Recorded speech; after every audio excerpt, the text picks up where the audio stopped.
great players. They have a great organization. And you tell them one thing. What is good, Raider Nation? It's your boy Raider Alex back with yet another video for you guys. Anybody that is new to the channel, you guys love Raiders related content just like this, make sure to like, comment, subscribe to the channel. That being said, let's jump right into it. The Raiders' search for a new quarterback continues to get more interesting with these latest comments from a former teammate of Tom Brady, which indicate the possibility of Tom Brady joining the Las Vegas Raiders may not be as probable as many have thought, including myself. Now, these comments did not come from Tom Brady himself. I gotta stress that Tom Brady was recently on a podcast and was asked about his future and whether or not he made up his mind, and he responded with, "If I fucking knew what I was gonna do, I would have already done it." Which, you know, it's interesting to me that Tom Brady was pretty frustrated with that question. He had to have been expecting that question, because that question is really what everyone in the NFL media wants to know. But Tom Brady made it very clear he still has not made up his mind on where he will play, or even if he will continue to play in the National Football League. He may just decide to hang up the cleats and call it a career. But former teammate Rob Gronkowski came out and stated that he believes Tom Brady will be more likely to re-sign with the Tampa Bay Buccaneers than join the Las Vegas Raiders. You know, I do find that kind of interesting to me, because really with the whole Tom Brady situation, I really thought it was going to be a done deal that he was not going to return to the Tampa Bay Buccaneers. Personally, I thought it was all but done between Brady and Tampa. I mean, the coaching was pretty bad last season. His offense really didn't help him at all. Not able to produce any type of running game. The O-line was shaky. And there were a lot of reports that indicated that Tom Brady and the Buccaneers front offense were fed up with one another. Tom Brady started to go his own route and call his own plays, completely brushing off his coaching staff. And overall, the season was pretty bad for the Tampa Bay Buccaneers, you know, comparative to their expectations. And I really thought that Tom Brady will either retire or he will join a new team like the Raiders or the Miami Dolphins, potentially also the San Francisco 49ers. It really just depends how their playoff run ends. But I will say there definitely is a possibility that Tom Brady will not sign with the Raiders, that he will not sign with us for a short-term deal. And look, if that's the case, the Raiders really need to look for alternatives. And if Brady does not sign, look, it would not be a complete blow. It would not be the end of the world for the Las Vegas Raiders. The only thing I will say though is if we don't land Tom Brady, my confidence in head coach Josh McDaniels will fall even more, since at that point more than likely he will not have a top tier quarterback in his system moving forward. We're going to have to rely on a veteran or potentially a rookie. But as I mentioned, if Brady doesn't sign, it's not the end of the world. What you just got to do is you need to continue with the strategy of investing and bolstering into the defensive side of the football. And honestly, without Tom Brady, you should have the ability to invest even more into the defensive side of the football. Look, you invest heavy in the defense. You bring back Josh Jacobs to be the 3-down back on the offense. And at quarterback, look, I would lean towards a veteran quarterback on a short-term deal.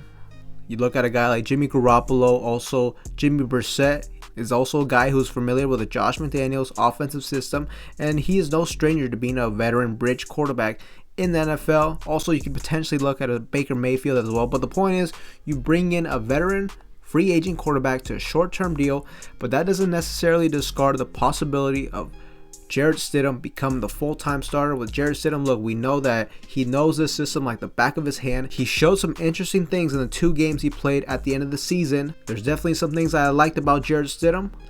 But essentially at that point, I would let Jarrett Stidham and the veteran quarterback battle it out in training camp and have a real quarterback competition in this offseason. And regardless if Tom Brady signs or not, the Raiders still need to absolutely draft a quarterback in this year's NFL draft. Now, what round should you take a quarterback? Look, more than likely you're not going to take a quarterback in the first round.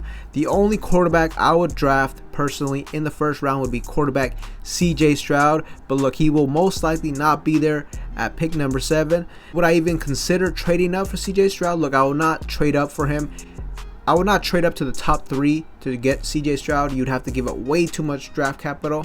Really, the only way I would consider trading up would be at pick number 5 with the Seattle Seahawks. At that point, the Colts would have already selected their draft pick. Maybe they choose to move in a different direction. Maybe they draft quarterback Will Levis out of Kentucky.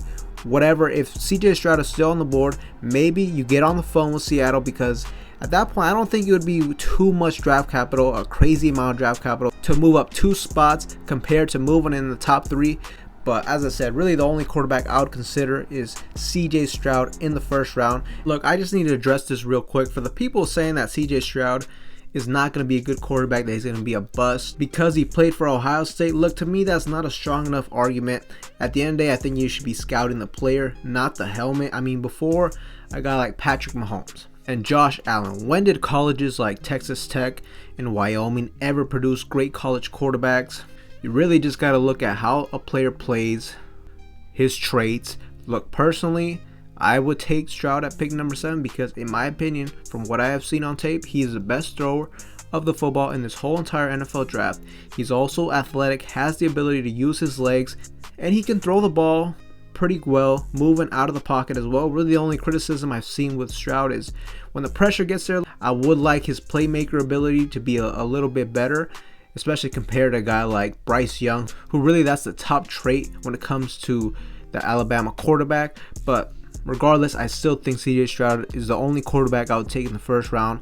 Also, people have used that Michigan game where they lost as one of his biggest criticism, but look, in reality, when you go back into that game and look at the tape, really in my opinion, he did not play very bad. He still made great plays in that game, great throws, some NFL type throws, and really he did make one big mistake that led to interception. But at that point, the Ohio State Buckeyes, they were already down big. They were down by like 20 points, and look, he was just being ultra aggressive, trying to make things happen.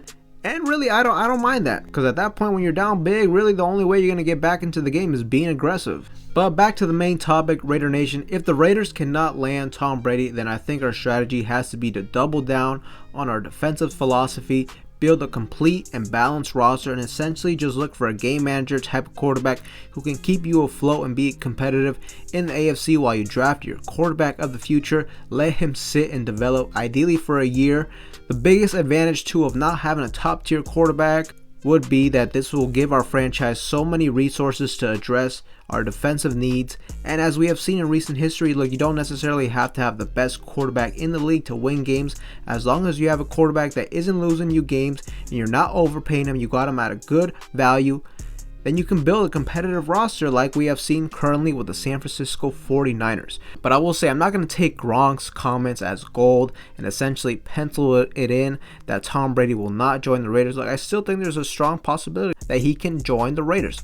But as I mentioned, we also have to prepare for the possibility that he may not join the Silver and Black. And if so, it's not the end of the world. In my opinion, the Raiders could still turn it around if they do well in this offseason.